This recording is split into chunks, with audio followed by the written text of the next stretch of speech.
तो कौन चला रहा है? आदमी सवाल मेरा यह था कि पार्टी और सरकार आपकी इस समय कौन चला रहा है, जबकि आपके सबसे बड़े नेता जेल के अंदर है?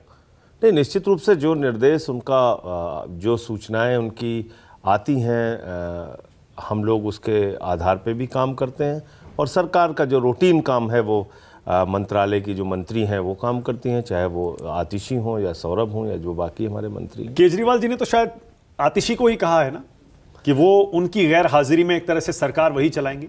देखिए, सब मिलकर काम करते हैं और निश्चित रूप से जो विभाग जिसके पास है वो अपने दायित्व को निभाएगा। तो इसमें कोई आप सीनियर हम लोगों आप सीनियर नेता हैं, लोग कहते हैं कि संजय सिंह अरविंद केजरीवाल की गैर मौजूदगी में डिफेक्टो चीफ मिनिस्टर हैं, सरकार वही चला रही है। ये सब गलत बातें हैं। हम कभी भी सरकार के काम में हस्तक्षेप नहीं करते, और किसी को भी जो संगठन का काम करता है वो क्यों हस्तक्षेप करेगा। हम लोग अपनी राय दे सकते हैं, कोई सुझाव दे सकते हैं, लेकिन कोई काम में हम आप सुझाव हमारे हिसाब से कोई मतलब सरकार चलती है। आप फाउंडर मेंबर हैं, सबसे सीनियर हैं पार्टी में इस समय, आप कोई सुझाव देंगे या हिदायत देंगे? ऐसा हो ही नहीं सकता कि कोई मंत्री ना माने। ऐसा नहीं भाई, सरकार चलाने वाले ज्यादा अच्छे ढंग से समझते हैं चीजों को, जो सरकार में बैठा हुआ व्यक्ति। और दिल्ली में आप बताइए, पर जेल से हम सरकार लोगों के कैसे अतिरिक्त चलेगी? सुझाव जेल से ये कैसे सवाल चलेगी? आपका बहुत महत्वपूर्ण हाँ। है। देखिए, जेल से सरकार चलने की नौबत किसने लाई? क्या अरविंद केजरीवाल जी अपनी स्वेच्छा से जेल गए? क्या उन्होंने कहा कि हमें पकड़ के जेल में डाल दो?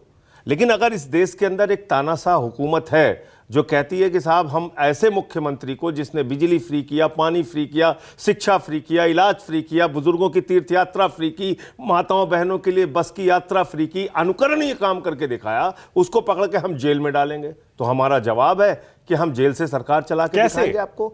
मैं बता रहा हूं आपको कैसे। हाँ। आप 5 महीने तक झारखंड के मुख्यमंत्री को जेल में रखते हैं, उसके बाद हाईकोर्ट कह देती है साहब इनके खिलाफ कोई मामला नहीं बनता, उनको बेल मिल जाती है। 5 महीने एक मुख्यमंत्री को आपने जानबूझ के जेल में डाला। क्यों?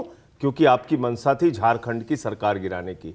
दिल्ली के अंदर यह फैसला हमने इसलिए लिया कि अगर अरविंद केजरीवाल जी का इस्तीफा हो जाता, यहां भी सरकार गिराने का ये लोग प्रयास करते, जो प्रयोग ये झारखंड में कर रहे थे। और यही प्रयोग ये दिल्ली तक नहीं रुकता, ये पंजाब में भी चलता, ये तमिलनाडु में भी चलता, ये केरल में भी चलता, ये बंगाल में भी चलता, ये तेलंगाना में भी चलता, मैंने मान लिया, ये कर्नाटक में भी चलता। मैंने मान लिया, लेकिन जेल से क्या तरीका है? आप पकड़ के जेल में डालेंगे, पर जेल से मुख्यमंत्री सरकार कैसे चला सकता है? सरकार एक चुनी हुई सरकार को गिरा दे। मैंने मान लिया आपकी बात, चलिए साजिश है इसके पीछे। तो भारत का संविधान, सीएम जेल से सरकार कैसे चला सकता है? भारत का संविधान कहां कहता है कि आप अगर बगैर किसी दोष के सिद्ध हुए अगर आप जेल में चले गए तो आपको इस्तीफा दे देना चाहिए? नहीं, मैं दूसरी बात कह रहा हूं। आदेश कैसे देते हैं वो?